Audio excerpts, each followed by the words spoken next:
자, 최근 들어 생물 다양성의 중요성이 강조가 되고 있어. 그러니까 그런 다양성이라는 얘기가 언제부터 나왔냐면 선생님 대학교 때부터 97년도 그때 그 전부터 조금씩 얘기가 나오고 그때가 이제 막 시작이 되는 시기라고 보면 될 거야. 뭐 그 전까지는 생물 다양성 생각도 안 할 때지. 왜? 먹고 살기 바쁜데 지금 경제 발전해야 되는데 생물 다양성이 무슨 상관이야? 빨리 공장 짓고 뭐 만들어야 돼? 열심히 경제적인 일을 해야지, 물건 만들어야지, 뭐 그런 시대였다가 이제 뭐 조금 생활 수준이나 뭐 인식 수준이 올라가게 되면서 조금씩 바뀌어가고 있는 수준이라고 보면 될 거야. 그래서 이러한 생물 다양성을 보존해야 되는 까닭이 무엇인지 한번 생각을 이번 단원에서 해볼 거고, 그 다음에 생물 다양성을 보존하기 위해서 어떠한 일들을 해야 되는지, 그게 이제 뭐 국가 차원에서, 기관 차원에서 혹은 개인 차원에서 할 수 있는 것들이 뭐가 있는지를 한번 알아보도록 하겠습니다. 자, 첫 번째로 나오는 게 생물 다양성의 중요성이 한번 보도록 하자. 자, 생명의 본질적 가치. 생명의 본질적 가치를 한번 생각을 해봤었을 때, 지구에 살고 있는 생물체는 그 자체로 고유한 가치가 있다라고 봐야 될 거야. 고유한 가치. 자, 민기 가치 있니? 있어? 가치가 없어? 있지. 그러면 옆에 있는 다른 친구들도 다 가치가 있겠지. 그렇다면 저쪽 여기 이번에 멧돼지 잡았지? 며칠 전에 멧돼지 무슨 산이었냐? 수락산이었냐? 아닌데 수락산이 아닌데 원수산이었다고 한 것 같은데, 원수산에 멧돼지 잡으니까 좀 사람들 산에 올라오지 말라 그랬지. 총으로 쏴서 잡는다고. 그랬으면 그 멧돼지는 가치가 없기 때문에 잡아야 되나? 아니면 집에서 날아다니는 벌레들, 모기, 파리 무조건 잡아야 되냐? 라는 생각을 해볼 수가 있다. 그렇지만 지구에 살고 있는 모든 생물은 그 자체로 고유한 가치가 있다라는 생명의 본질적 가치를 일단 알아둬야 돼. 가치가 있구나. 거기에 이제 뭐 사람에게 피해를 줄 수도 있고 하지만 가치가 있다라는 것은 바뀌지 않는 것 같아.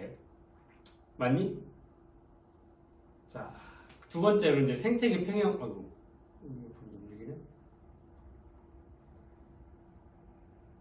생태계 평형 유지 봅시다. 생태계 평형이라고 하는 것은 생태계를 구성하는 생물의 종류라고 하든지 아니면 개체의 수 혹은 물질의 양 등이 일정한 수준으로 유지하여 안정된 상태를 이루는 것을 우리는 생태계 평형이라고 얘기를 합니다. 이러한 것들이 이제 이루어져서 먹이사슬의 기초가 된다라는 거야. 자, 보니까 생물의 종류, 개체의 수, 물질의 양 등이 일정한 수준으로 유지가 된다라는 거지. 이게 이제 생태계 평형인 거야. 그러면 여기에 생물의 종류가 이렇게 많았었는데, 이게 생물의 종류가 여러 가지 이유에 의해서 갑자기 기후가 더워지거나 추워지거나 해서 급감을 했어. 아니면 인간의 활동에 의해서, 환경 오염에 의해서 이 생물의 종류가 급격하게 줄어들어. 혹은 개체 수가 줄어들어. 아니면 물질의 양들이 갑자기 줄어들어. 그런 경우에는 이 일정한 수준을 유지하여 안전 상태가 안 되겠지. 그러면 어떻게 되겠니? 이러한 생태계 평형이 깨지는 현상이 나타나게 된다. 자, 그랬었을 때 이런 생태계 평형을 유지하기 위해서는 생물종이 어떻게 해야 돼? 다양해야 먹이 사슬도 복잡해야만 생태계 평형이 유지가 된다. 자, 잘 봐야 돼. 생물종이 다양할수록, 그 다음에 먹이 사슬이 복잡할수록 생태계 평형이 잘 유지가 된다. 한번 봅시다. 왜 생물종이 다양해야 되고 먹이사슬이 복잡해야 생태계 평형이 잘 유지를 되는지. 자, 두 생태계 가와 나가 있어. 그랬었을 때 나는 쌀농사, 벼농사 짓는 데 있지. 이 벼를 도정을 하면 우리가 잘 알고 있는 하얀색 쌀이 되는 거지. 그 쌀은 도정하기 전에 벼라고 얘기를 하는 거야. 논에서 키우지. 이 근처에는 없지.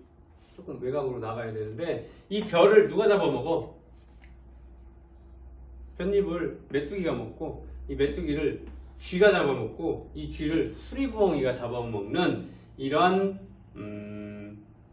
생태계가 나이고, 지금 가 같은 경우에는 벼를 갉아먹는 메뚜기, 이 메뚜기를 잡아먹는 애가 쥐지도 있고 생쥐도 있고 그 다음에 오리도 있고. 생쥐가 뭐를 먹기도 해?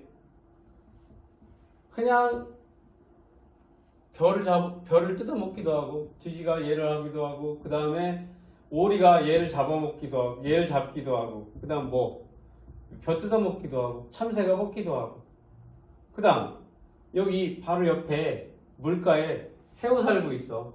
새우 살고 있는 거 얘가 잡아먹고, 백로는 얘도 잡아먹고, 얘도 잡아먹고, 오리가 얘 잡아먹고, 참새가 얘 잡아먹을 수도 있겠는데, 그리고 그 위에 또 뭐 있니?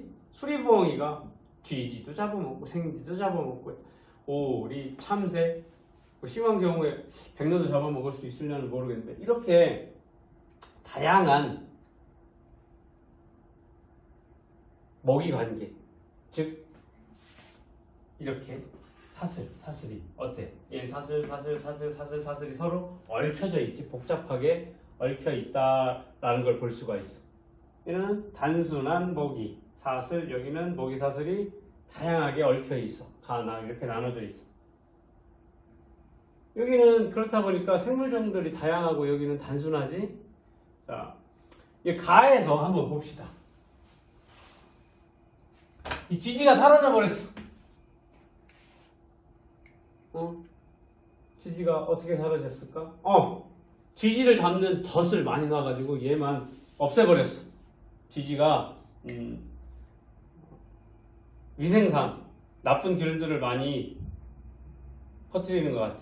그래서 세종시장이 야 쥐지 다 잡아 해가지고 쥐지 다 잡아가지고 얘를 없애버렸어. 그러면 수리부엉이는 쥐지를 잡아먹는 애인데 얘가 사라져버리면 어떻게 해야 돼? 수리부엉이 뭐 먹어야 돼? 생쥐 잡아먹고 참새 잡아먹고 오리 잡아먹으면 되겠지. 이 쥐지가 사라져도 수리부엉이는 다른 생물을 먹이로 살아갈 수 있겠지. 맞니? 자, 그런데 나의 생태계에서 이 쥐지가 사라져 버렸어. 그러면 어떻게 되겠니? 수리부엉이 뭐 잡아먹어? 잡아먹을 게 없네? 그렇게 되면 어떻게 되겠어? 얘는 먹이가 없으니까 얘도 사라져 버리겠지. 그러면 천적이 사라졌으니까 메뚜기의 수는 늘어나겠지? 그러면 얘는 어떻게 되겠어? 개체수가 막 늘어나면 이 벼를 많이 뜯어먹어야 되니까 벼가 또 사라지게 될 거고. 벼 사라졌어. 그럼 어떻게 돼? 얘도 먹이가 없으니까 얘도 결과적으로 사라지는 현상까지 나타날 수도 있겠지. 그러니까 생물 다양성으로 봤었을 때 나보다는 가가 어때? 생물 다양성이 풍부하지. 생물 다양성이 높지. 그러니까 생태계 평형이 잘 유지가 될 수가 있다. 중간에 쥐지가 사라진다.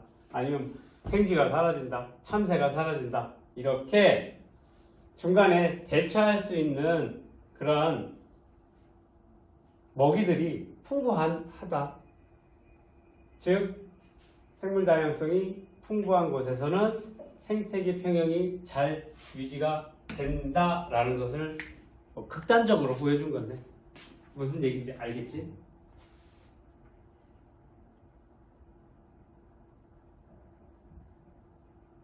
그리고 옆에 생태계 평형과 핵심종이라는 얘기가 나오는데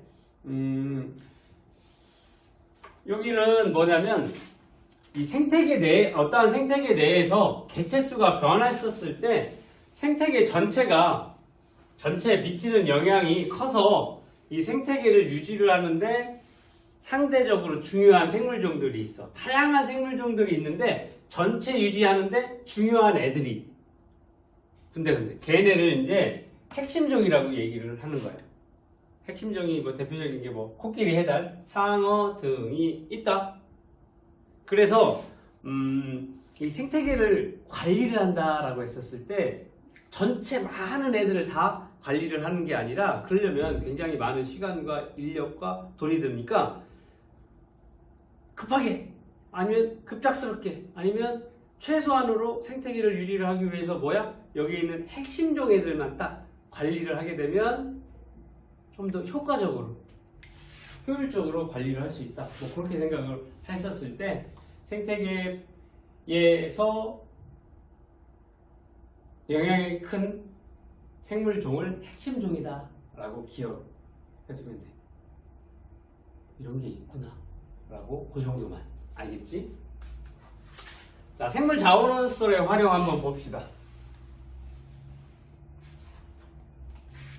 이런 생물 다양성과 연관지어서 생물 자원으로서의 활용. 일단 의식주에 필요한 자원 제공을 한다. 의식주가 뭐니? 의, 입고, 식, 먹고, 주는 뭐야? 사는 거지. 식량, 의복재료, 주택재료 등을 생물로부터 얻는 경우가 많다. 그치? 우리 맨날 뭐 먹니? 쌀밥 먹고 김치 먹고 맞니? 고기 좋아해? 고기도 먹고 치즈 좋아해? 우유 좋아해? 오, 다 뭘로? 이러한 생물로부터 얻는 식량 그리고 지금은 뭐 합성 섬유가 뭐 대세긴 하지만 목화라든지 마나, 누에꼬치, 양털 이용을 해서 의복재료, 가죽 이용을 하고 그 다음에 나무 갖다가 이제 주택 재료로 사용을 했어. 지금 뭐 나무를 그렇게 많이 쓰지는 않지만 목조주택 같은 거 생각을 하면 될 거야. 이렇게 생물로부터 의식주에 필요한 자원을 제공을 받는다. 그 다음에 의약품의 원료 제공으로 사용을 할 거야. 화장실 갔다 와.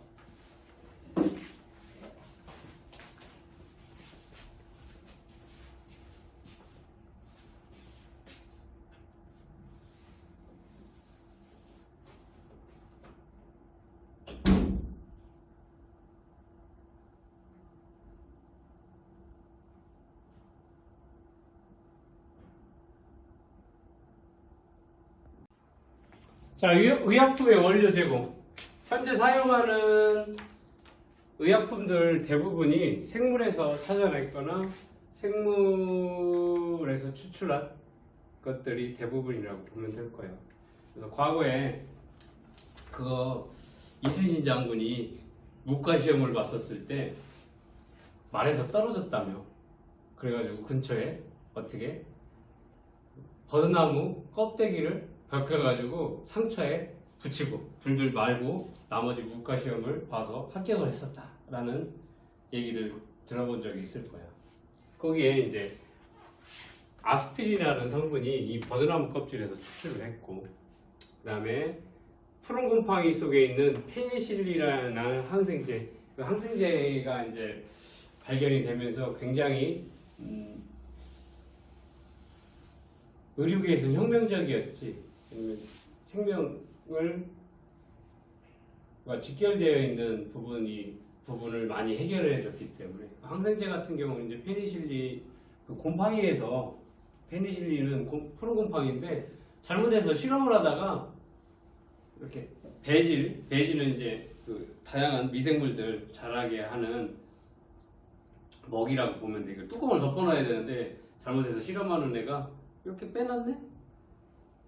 이걸 덮어놔야 되는데 그러다가 이제 바깥에서 다른 곰팡이들이 들어와서 내가 키우던 곰팡이하고 서로 싸우면서 잘 못 자르는 뭐 그런 현상들을 보고서 항생제를 발견을 한 거지. 그 다음에 항암제 텍솔이지.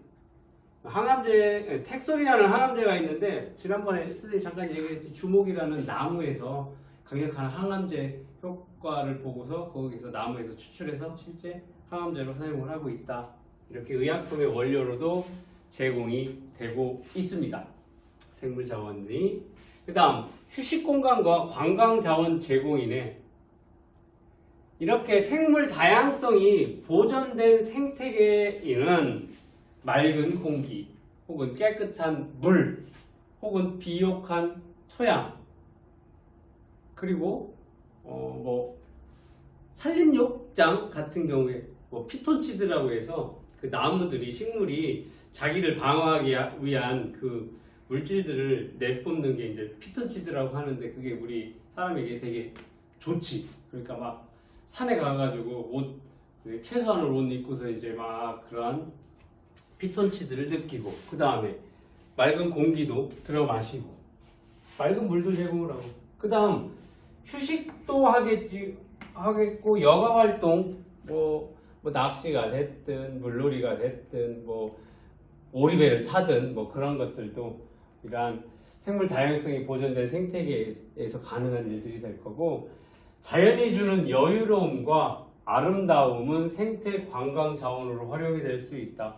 그래서 어느 생태공원 가가지고 한번 이렇게 쑥 둘러보면 이제 힐링 될 거고 그 다음에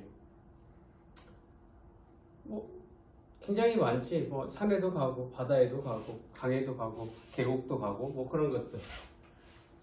인위적으로 생태공원 조성해 놓은 것도 많아지게 됐고 그래서 무슨 휴양림도 있고 뭐 제주도 올레길 무슨 길 요즘 굉장히 많지. 자연생태공원도 그렇고 이렇게 휴식공간뿐만 아니라 관광 자원으로도 제공을 하고 있다.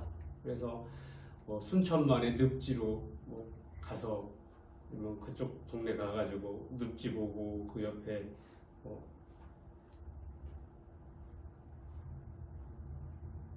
녹차밭 있는 데 가서 구경도 하고 녹차 아이스크림 먹고 오고 하면 관광자원으로서도 활용이 가능하겠다. 그 다음 유전자원 제공이 있네. 유전자원. 자, 생물 다양성이 이 생명공학을 이용해서 새로운 형질을 갖는 생물을 만드는 데 필요한 유전 자원을 제공한다. 좀 어렵지? 그래서 세균의 해충 저항성 유전자 해파리의 형광 단백질 유전자. 쉽게 말하면 유전자를 다양한 생물들에 있는 유전자를 추출을 해가지고 요거를 다른 곳에 다른 생물에게 이용을 한다라고 보면 될 거예요. 그러면 이제 유전자를 새롭게 조작을 해서 어떠한 식물을 키우는 데 있어서 토마토를 키우는 데 있어서 특정 유전자들을 다른 유전자를 걸 갖다가 이렇게 집어넣게 되면 예를 들면 물러지는 거를 조금 저지시키는 그러니까 조금 더 단단함이 오래되게끔 하는 유전자를 다른 생물체에서 가져와서 아니면 특정 해충들 벌레들을 퇴치할 수 있는 그런 물질들을 만들 수 있는 유전자를 집어넣어서 아니면 생산성을 늘리는 이러한 것들 유전자원으로서 생물 다양성이 이용이 될 수도 있고 산업용 재료나 아이디어를 제공을 한다. 뭐냐면 인공거미줄을 이용을 해서 뭐 사람의 필요한 방탄복을 만든다. 혹은 연잎 효과를 응용해서 연잎을 보면 물을 떨어뜨리면 쪼르륵 하고서 흘러내리는 현상을 보고 뭐 방수복 만들기도 하고 상어의 비늘 보고서 뭐 만들었니? 전신수영복 만들고 그 다음 홍합 같은 애들이 담치나 홍합 같은 애들이 배에 이렇게 달라붙어 굉장히 강력하게 달라붙지. 그래서 큰 홍합들 떼려고 하면은 그냥 손으로 뗄 수가 없어. 그러니까 홈이나 뭐 그런 것들로 이렇게 지렛대 원리를 떼야 될 정도로 굉장히 강력하게 붙어 있지. 그러면 거기에서 뭐를 만들게 돼? 접착제, 의료용 접착제 만들기도 하고 인공접착제 만들기도 하고 뭐 그런 것들 다 어디니? 생물에서 추출하는 물질 아니면은 생물의 몸 구조나 독특한 기능에서 아이디어를 얻어서 벌집도 마찬가지. 벌집의 육합형 구조 굉장히 안정적이면서 탄탄한 구조를 가지고 있는 거 갖다가 다양한 곳에 활용을 하지. 실례로 KTX에 있는 철 안에 있는 KTX의 그 몸체의 구조가 안에 있는 게 이제 육합형 구조로 벌집 모양을 해서 땄다라고 얘기를 하지. 그런 것들.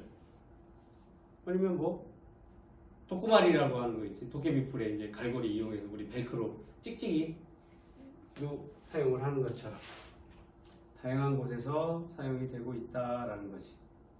이렇게 그림으로 보았었을 때 생물 다양성이 우리에게 주는 혜택이 굉장히 다양하다라는 거 기억을 해두면 되겠습니다.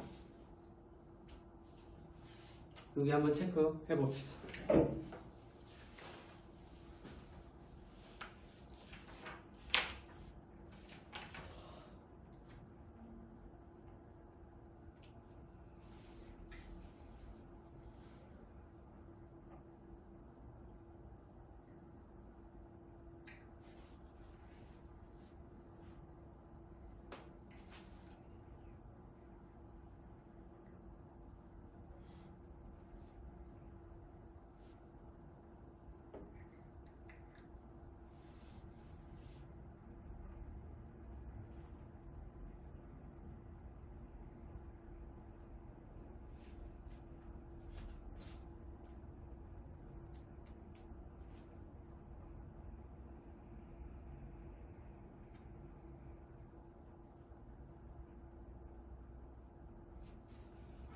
생태계를 구성하는 생물의 종류와 개체수 등이 일정한 수준을 유지하여 안정된 상태를 이루고 있는 것을 생태계 평형이라고 하지. 생물 다양성이 높아 뭐가 복잡할수록 생태계 평형이 먹이 사슬이 복잡할수록 생태계 평형이 잘 유지가 된다. 생물 다양성은 인간에게 필요한 의식주와 의약품의 원료, 휴식 공간과 관광 자원, 유전 자원 등을 제공하는 뭐로서의 가치를 갖는다? 생물 자원. 맞니? 생물 자원으로서 가치를 지닌다. 다음 생물 다양성의 보전 보자. 그러면 왜 이러한 생물 다양성 보전이 필요하냐? 그러면 생물 다양성이 감소를 하게 돼. 그러면 생태계 평형이 쉽게 깨질 수가 있다라는 거지.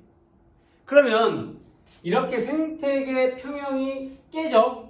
그러면 아까 얘기한 것처럼 우리가 다양한 혜택을 받고 있어. 생물 다양성 통해서.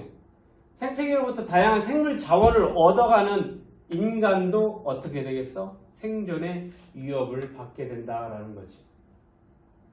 그냥 이런 생물 다양성이 감소를 하게 되면 그냥 감소가 돼? 그런가 보다 하는데 결과적으로 우리 인간에게도 어떻게 돼? 인간에게도 피해를 주기 때문에 우리의 생존도 위협을 받기 때문에 이러한 생물 다양성 보전이 필요하다. 중요하다. 그렇게 기억을 하면 되겠습니다.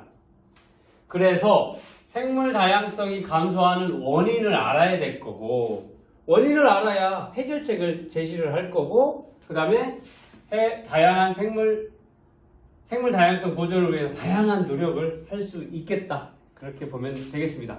쉽게 말하면 내가 피해를 받으니까 나 살라고 생물 다양성 보존을 해야 되겠다. 그러면 생물 다양성이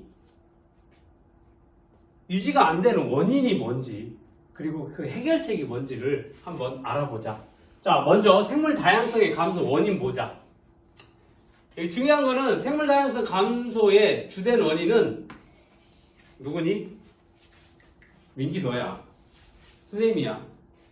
과도한 인간의 활동에 의해서 생물 다양성의 감소 원인이 일어나게 된다. 첫 번째로 뭐가 나왔냐면 서식지 파괴와 단편화라고 되어 있는 서식지 파괴야. 서식지 파괴라는 것은 생물들이 살고 있는 그 터전이 파괴가 된다라는 거지. 자, 생물 다양성 감소의 가장 큰 원인이야. 자, 이거 꼭 기억해야 돼. 여러 가지가 있을 텐데 이 생물 다양성 감소의 원인이 뭐 밑에 불법 포획을 한다거나 남획을 한다거나 아니면 외래종이 유입이 된다. 혹은 환경 오염에 의해서 생물 다양성이 감소가 되는데 그 중에서 가장 큰 영향을 주는 게 뭐야? 서식지 파괴. 서식지 파괴가 가장 크다. 숲의 벌채. 숲의 벌채가 뭐니? 숲에 나무 베어내는 거야. 나무 베어내서 나무는 자원으로 활용을 하고 그 비워놓은 것은 뭘 사용하니? 뭐 농경지로도 사용을 하고 공장도 짓고 집도 짓고 하는 것들. 이렇게 숲을 벌채를 한다거나 아니면 습지를 매립을 해. 물 있으니까 가서 메꿔놓고서 다른 물 용도로 사용을 하는 거지. 그렇게 되면 거기에 살고 있는 생물들이 자기가 살고 있는 서식지가 없어져 버리니까 어떻게 되겠어? 다른 데로 이주를 하거나 아니면 생물 종수가 급격히 감소하는 현상이 나타날 수밖에 없겠다. 맞니? 서식지 파괴. 그 다음 서식지 단편화라는 게 있네. 서식지 단편화. 우리가 어떠한 특정 지역에 A라는 지역에서 B라는 지역으로 이제 가고 싶어. 근데 여기는 이런 서식지가 있다 보니까 이렇게 돌아가야 돼. 돌아가야 되니까 1시간 걸려. 1시간 걸리려면 이렇게 도로도 많이 길어지고 도로를 이렇게 닦으려면 돈도 많이 들어가고 시간도 많이 들어가고 시간만 많이 들어? 그만큼 연료도 많이 들어가고 그럼 환경오염도 심하니까 어떻게 해? 야 우리 너무 불편해. 여기 이렇게 도로 뚫어가지고 중간에 도로 뚫어서 우리 갑시다. 그러면 5분이면 가. 5분 좀 그렇고 10분이면 가. 이렇게 하면 1시간 걸리는데 이런 식으로 도로를 건설한다거나 아니면 택지 어떠한 주택을 짓는 개발을 하는 거지. 그렇게 되면 이 서식지가 파괴가 되더라도 파괴가 되는 게 아니라 단편화가 된다라는 거지. 이게 이제 커다란 서식지가 어떻게 돼? 이렇게 나눠지는 현상이 나타나게 돼. 그러면 여기에는 이런 다양한 생물종들이 살고 있는데 여기가 분할이 되면 이렇게 서식하고 있는 생물종들이 나눠지게 돼. 그러면 여기에서 도로가 있으면 어떻게 돼? 왔다 갔다 못하니까 어떻게 돼? 고립이 되겠지. 그러면 결과적으로 여기에 살고 있는 생물 집단들의 크기가 감소를 하고 하다가 어떻게 돼? 나중에는 멸종으로 이어질 수 있다라는 거지. 자, 여기 보니까 서식지가 단편화됐을 때 실제 감소하는 면적이 작더라도 자, 여기 이제 가액 부분에 살고 있는 식물들 그리고 중앙에 살고 있는 요 면적들을 봤었을 때 가장자리의 길이와 면적이 늘어난다라는 거야. 요 가운데 부분에 비해서. 가운데 부분은 엄청 줄어든다라는 거지. 지금 갈색으로 색칠해져 있는 부분. 그러니까 여기 살고 있는 애들이 가운데 살고 있는 애들이 큰 피해를 입게 된다라는 거야. 이렇게 서식지 단편화. 단편적인 거 뭐 있어? 서식지 단편화. 고속도로. 그러니까 고속도로 타고 가다 보면 이렇게 중간에 생태통로라고 하는 거 만들어놔요. 동물이 지나가고 있어요 라고 해서 이거를 서식지 단편화를 어떻게 해서든지 줄여보려고 여기가 고속도로가 있으면 여기 위에를 얘네가 왔다 갔다 할 수 있는 뭐 그런 통로도 생태계 통로도 만들어 놓고 있지. 그 다음 불법 포획과 남획. 야생동물이나 식물을 불법으로 많이 잡아들이거나 채집하면 해당 생물종의 개체수가 급격하게 감소하여 멸종될 수 있다. 그거 있죠. 그 삭스핀이라는 거 알고 있니? 중국 요리 중에 삭스핀이 있는데 상어의 지느러미지. 그러니까 상어를 잡아 사람들이.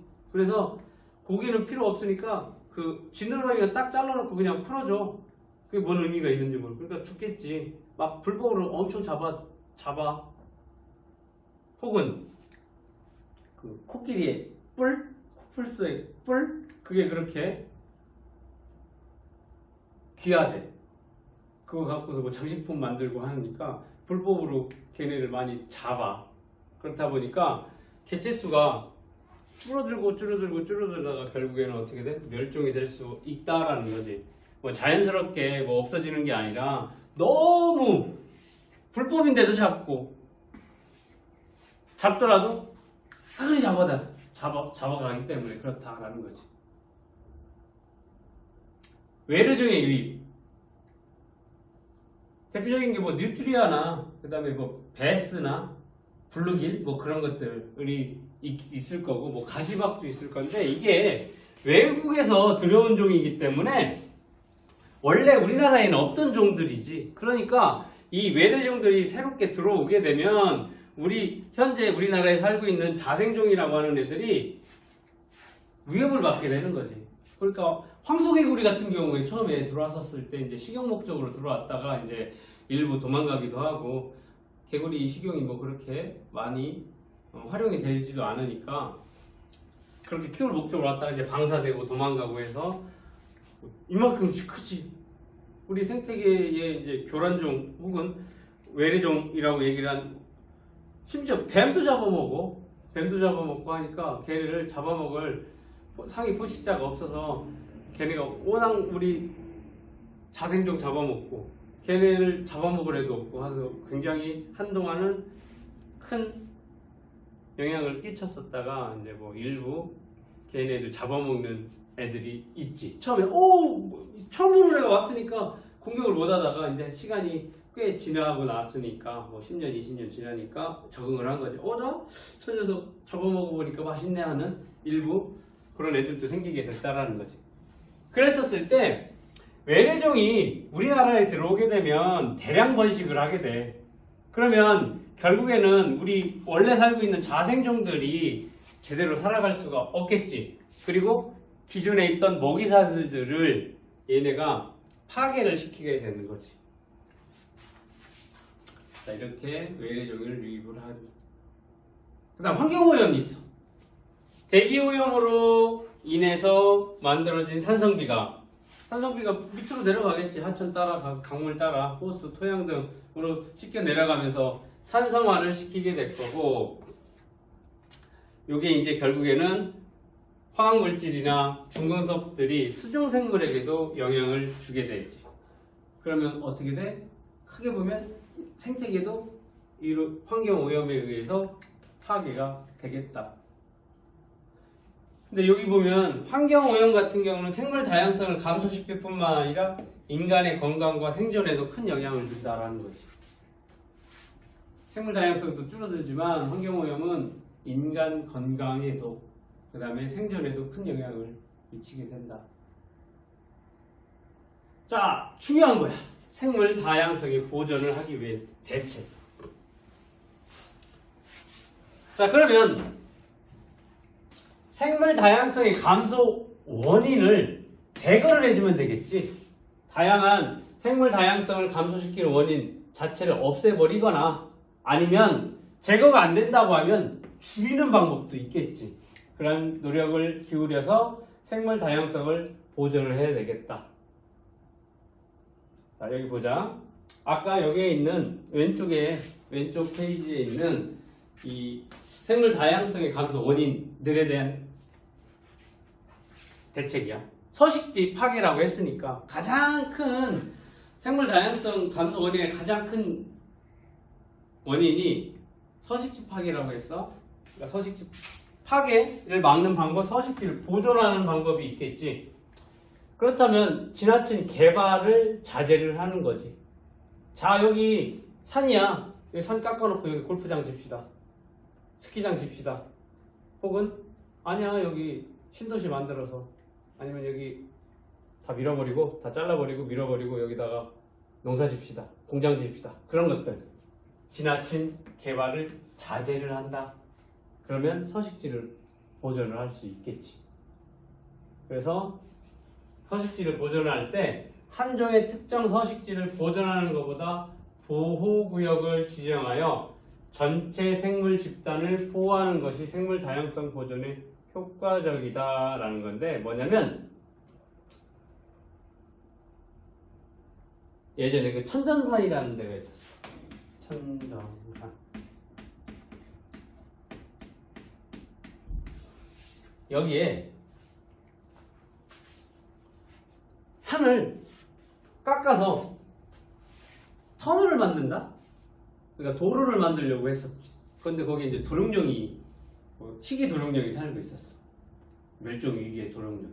그래가지고 이 청정산을 개발하지 말자, 도로하지 맙시다 라고 하는 사람들과, 무슨 소리야, 이 청정산에 여기 도로 만들어 놓고 하면 경제적인 이익이 얼마나 많은데, 그렇게 싸우게 된 거지. 그러면서 그때 반대하던 어떤 스님이 막 단식을 수십 일을 막 죽기 직전까지 막 단식하고, 그러면서 단식하면서 이슈가 되고, 그러면서 공사가 하루 이틀 막 며칠씩 수십 일씩 미뤄지니까 그 관련된 그 업체들이 하니까 막 돈이 막 몇 천억씩 손해가 발생하는 일들이 막 일어나게 됐어. 그때 서식지 보존을 하기 위해서 막 서로 이게 네가 많니 내가 많니 막 싸우던 때가 있었어. 그랬었을 때 그때는 이제 도룡뇽 얘기가 나왔었는데, 한 종류의 특정 서식지를 보존하는 것보다는 그냥 여기를 다 묶어버리는 거야. 뭐처럼 국립공원으로 묶어서 관리를 하자라는 거지.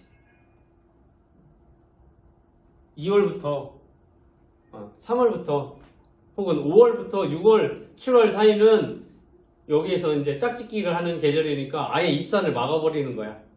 등산객들 아예 못 들어가게. 뭐 그런 식으로, 이런 식으로 이제 생물 다양성이 높은 지역이 있다라고 하면 전체적으로 묶어서 관리를 해보자라는 거고, 그 다음 단편화된 서식지가, 단편화가 이런 생물 다양성을 깨트리는 거다라고 하면 이런 단편화된 서식지를 연결을 시켜주자라는 거지. 아까 얘기한 것처럼 도로를 건설할 때 여기 단편화가 돼서 서로 고립이 되는 상황이 됐었을 때 위에다가 뭐 만들자? 생태통로 만들어가지고 왔다 갔다 할 수 있게끔 만들어 놓자. 아니면 큰 강 만들어 놨어. 아니면 무슨 수로 만들어 놨어. 그럼 그 위에 지나갈 수 있는 도로 만들어 놓자라는 거지. 그래서 이 단편화된 서식지를 어떻게 연결해 줄 수 있는 도로 혹은 연결 통로 만들어 놓자라는 거지. 그래서 서식지가 분리되는 것을 막아주자. 그 다음 불법 포획과 남획 금지. 법률을 강화해서 희귀생물의 불법 포획과 남획을 금지하고 멸종위기 생물을 지정해서 보호하고 관리하자. 그러니까 예를 들어 우리나라 같은 거 그거 되게 잘 돼 있지. 물고기가 몇 센치 이상, 꽃게가 몇 센치 이상 잡지 말고 금어기가 있지. 암놈은 풀어줘야 되고 크기가 작으면 풀어줘야 되고, 5월, 6월부터는 산란하니까 얘는 잡지 마. 12월에는 특정 오징어 산란기니까 잡지 마. 그런 금어기들을 법으로 정해놓고서 관리를 하자라는 거지. 그냥 우리 이렇게 합시다라고 하면 안 하잖아. 왜? 나 잡아가지고 돈 벌어야 되니까, 나 먹어야 되니까. 그러니까 법으로 정해서 법률을 강화해서, 혹은 멸종위기 생물종 지정을 하잖아. 그래서 정해놓고서 얘네는 꼭 잡지도 말아야 되고 보호를 해야 된다. 그다음 외래종의 무분별한 유입 방지와 꾸준한 감시. 외래종이 불법으로 유입되는 것을 막는다라는 건데, 과거에 누트리아도 마찬가지야. 누트리아 아니? 쥐야, 쥐. 설치류니까 쥐가 이만해. 쥐가 이래. 그래서 쥐 같은 경우, 설치류 같은 경우는 이빨을 계속 갉아야 돼. 이빨이 계속 자라니까. 어디를 갉아가지고 이빨 자라는 것을 막아줘야 되니까 생물 밑에 있는 뿌리 같은 거 다 잡아먹고, 다 잡아먹진 않지. 다 갉아놓고 막 그런 애들이지. 처음에는 걔 이제 털이랑 고기 이용하려고 수입을 해왔네. 근데 별로 생산성이 없어. 어떻게 했겠어? 그냥 풀어놓지. 그걸 죽이고 뭐 할 수 없으니까 그냥 풀어놨지. 도망가기도 도망갔고 관리가 잘 안 돼서. 그런 애들이 지금 굉장히 큰 피해를 주고 있지.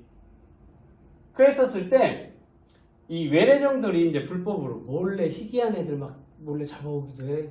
막 사막여우 같은 것들 몰래 거래하기도 하고 무슨 앵무새 알 그런 것들을 몰래 들여오는 경우가 많아. 그러니까 유입된 외래종을 감시를 잘해야 되겠고 그 다음에 퇴치하는 활동도 해야 되겠고 그 다음에 만약에 그렇게 들여와서 우리가 이용을 할 거야. 사용을 할 거야. 뭐 밍크의 털처럼 그것도 그 뉴트리아 털을 이용을 한다. 황소개구리 먹을 거를 뭐 먹기 위해서 데려왔다라고 했었을 때 기존 생태계에 미치는 영향을 철저하게 검증을 해봐야 되겠지. 그래서 검증을 해서 검증을 해봤더니 우리 기존 생태계에 위협이 될 것 같습니다. 라면 아예 이 외래종을 들어오는 걸 막아버려야 되겠지. 뭐 이런 외래종의 무분별한 유입을 방지하거나 들어왔어. 그러면 꾸준하게 감시를 해서 컨트롤 해야 되는 게 맞겠다. 그 다음 환경오염 감소. 쓰레기 배출량을 줄이고 환경 정화 시설을 설치해서 환경 오염을 줄이는 것도 중요하겠습니다. 그 다음에 선생님이 생각하는 거는 이게 제일 중요하다고 봐. 사람들이 생각하는 환경 윤리 강화야. 인간도 지구에 살고 있는 생물종 중에 하나야. 그런데 생물로부터 다양한 자원을 얻어 살고 있어. 그래서 다른 생물들도 마찬가지로 인간처럼 지구에서 함께 살아가야 할 동반자이다. 생물 다양성 보존을 위해 노력을 해야 된다라고 하는 이런 환경 윤리를 강화하는 게 중요하다라고 선생님은 생각을 해. 그러니까 우리가 이제 지구를 지배하는 것처럼 보이잖아. 어때? 야, 그 삭스핀 좀 잡으면 어때? 그 코끼리 뿔 잘라다가 멋지게 장식을 해서 우리 쓰면 예쁘면 좋잖아. 내가 좋아하는 누구한테 선물도 해주고 좋잖아. 인간이 지구를 지배하는 것처럼 있지만 당연히 함께 살아가야 할 이 동반자라는 것을 인식을 해야 된다라는 거지. 우리가 지배하는 거 아니야. 그냥 지구를 인간이 빌려 쓰는 것처럼 동물들도 같이 써야 되는 존재라고 생각을 해야 된다라는 거지. 그러니까 그런 환경윤리 강화, 즉 생물 다양성 보존을 우리는 평상시에 생물성 다양성 보존하기 위해서 항상 신경 쓰고 그 다음에 행동하는 거 하나하나 자체, 분리수거하는 거 자체, 아니면 물을 아껴 쓰는 거 자체, 이런 윤리가 강화가 되면 생활하는 데 있어서 그런 것들이 이제 표출이 되게 되면 뭐 위에 있는 건 이런 것도 중요하겠지만 그런 인식 자체가 바뀌게 되면 생활 패턴이 바뀌게 되고 패턴이 바뀌게 되면 결국에는 큰 영향력을 끼칠 수 있다라고 선생님은 생각을 해서 이 6번이 굉장히 중요하겠다. 그래서 생물 다양성 보존을 위해서 사회단체에서 할 수 있는 일, 국가기관에서 할 수 있는 일, 국제기구가 협력할 수 있는 일들을 하는 게 중요하겠고 우리가 그런 것들을 못하게 되면 개인적으로 할 수 있는 것도 있을 테니까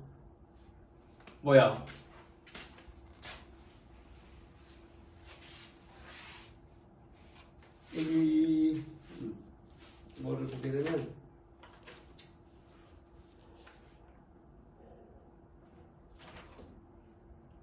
우리가 법을 만들 수는 없잖아. 내가 법 만들어가지고 야 무슨 종 잡지 마. 선생님이 법을 만들어 없으니까 어떻게 하겠어? 국가기관에서 법률을 제정을 해야 하는 거. 혹은 국제기구들이 모여가지고 여기에 있는 창녕에 있는 우포에 있는 우포 늪지를 선정을 해놓고 여기는 보존을 해야 됩니다. 어느 지역은 보존해야 됩니다. 이런 것들 만들어 놓고서 우리 여기는 생태계 보존하기 위해서 생물성 다양성 보존하기 위해서 여기는 꼭 보존해야 되는 지역입니다. 여기서는 어획 활동을 하면 안 되겠고 여기 근처에서 공장은 있으면 안 되겠고 그 다음 그런 것들을 막 정해놓을 거고 국제기구는 뭐냐면 이거지. 자, 올해 이산화탄소 발생량이 많아집니다. 그럼 어떻게 하겠어? 협력해 주세요. 중국, 너희 왔네. 줄이기 위해서 노력하세요. 자, 언제 어떻게 할 건지 얘기하고, 미국 니네 왔네? 그러면 뭐 탄소세 내세요. 탄소세 받아서 뭐 다른 지역 이렇게 해주고, 이러한 국제기구가 관리를 할 거고, 그 다음에 사회단체에서도, 그러면 예를 들면 이런 세종시에서 뭐라 할까 하면 세종시청에서, 우리 지역에 있는 특산물, 혹은 우리 지역에만 살고 있는 어떠한 어떠한 식물이 있어. 요거를 이제 가꾸기 위한 노력을 우리 지역에서 합시다. 아니면 다른 지역에서는 예를 들면 저쪽에 이제 명이나물 같은 거 있잖아. 울릉도에. 명이나물을 보존하기 위해서 어떻게 합시다 해서 이러한 사회단체에서만 이렇게 할 수 있는 것들, 국가기관에서 할 수 있는 것들, 아니면 국제적인 기구에서 할 수 있는 것들, 그리고 우리가 개인적으로 할 수 있는 것들이 있겠지. 이런 것들이 서로 협력이 됐었을 때 어떻게 돼? 이러한 생물 다양성을 보존을 할 수 있다. 그렇게 기억을 해두면 되겠습니다. 체크 한번 해볼까?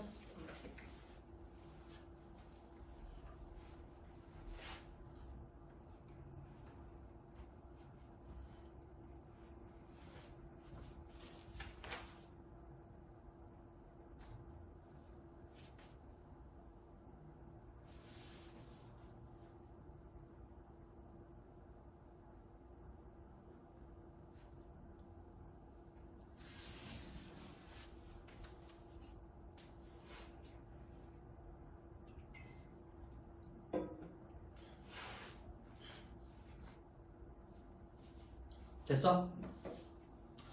자, 생물 다양성 감소의 가장 큰 원인은 뭐라고 했니? 그렇지. 서식지 파괴라고 했고, 원래 살던 지역을 벗어나 새로운 지역으로 유입된 생물종을 뭐라고 하니? 외래종이라고 합니다. 도로를 건설할 때는 서식지 단편화를 막기 위해 뭐를 설치해서 서식지를 연결해? 생태 통로. 멸종위기 생물을 지정하고 법률을 강화하여 불법 포획과 뭐를 막는다? 남획. 잡는 걸 남획이라고 얘기를 하는지. 자, 그 뒷장에 보면 생물 다양성 보존을 위한 활동 사례, 심화 내용이 있네. 자, 생물 다양성 보존이 필요하다라는 게 생활 수준이 높아가면서 시간이 흘러가면서 점점 중요성이 커지고 있어. 과거에는 먹고 살기 바빠 죽겠는데 누가 이런 것까지 보존을 해야 돼? 라고 했었을 때 지금은 이제 먹고 살기가 좋아졌고 생활 수준도 높아지고 인식도 높아지게 되니까 점점 이런 생물 다양성 보존이 필요하다라고 생각을 하는 사람들이 점점 많아지고 있는데 아직도 물지각한 사람들이 있지. 나 하나쯤이야. 어디 가보면 돼? 아파트? 분리수거장 가보면 될 거야. 분리수거 해놓은 거 보면 아주 가관이야. 그치? 나는 열심히 했어. 근데 옆에 아저씨 대충 묻은 거 닦지도 않고 재활용 안 되는 거 갖다 버리고 막 그렇게 한다고. 그리고 몰래 뭐 버리고 하는 것도 공장에서 폐수 내보내고 하는 것도 굉장히 많다라고 보면 될 거야.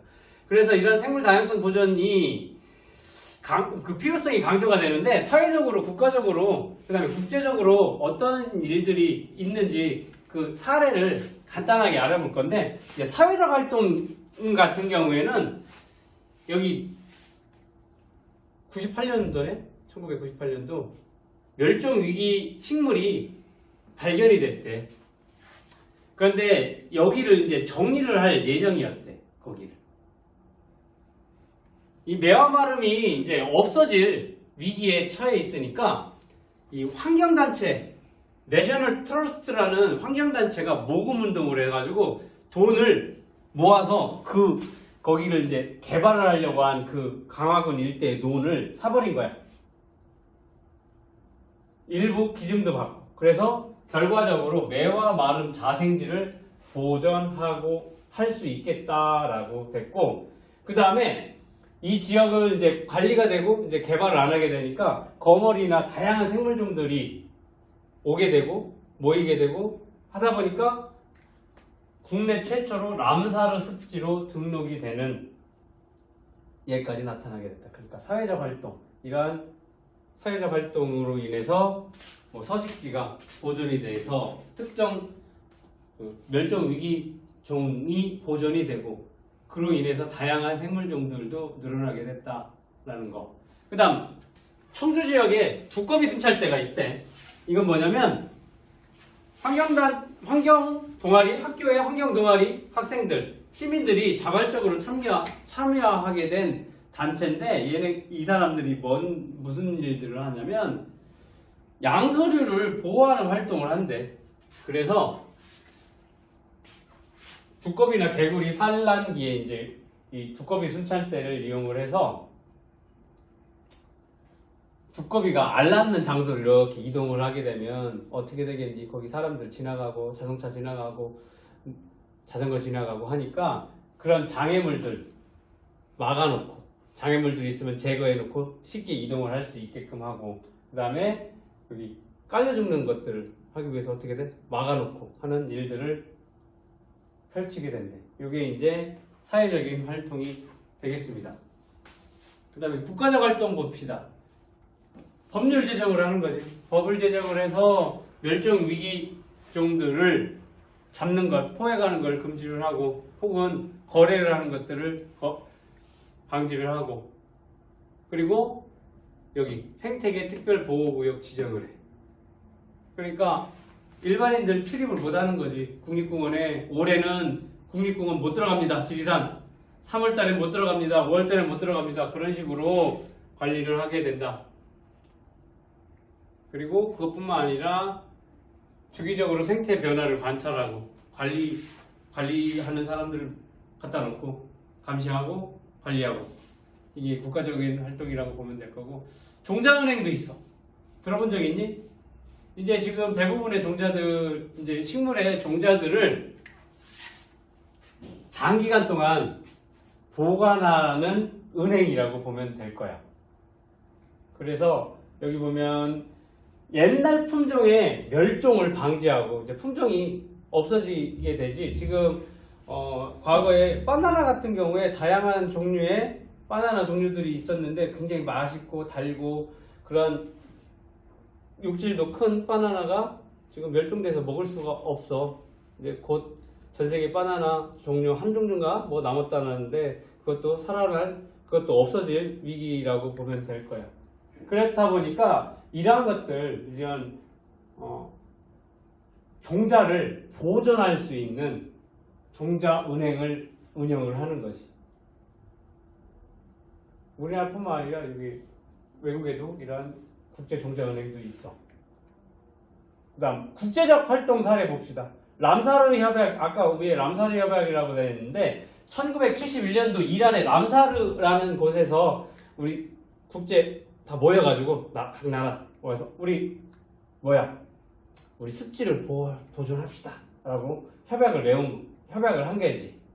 그러면서 우리나라 같은 경우는 대암산, 용늪, 우포늪, 무한갯벌 뭐 이런 각각의 람사르 습지를 등록을 해놓고서 이제 관리를 하자라는 거지, 국제적으로.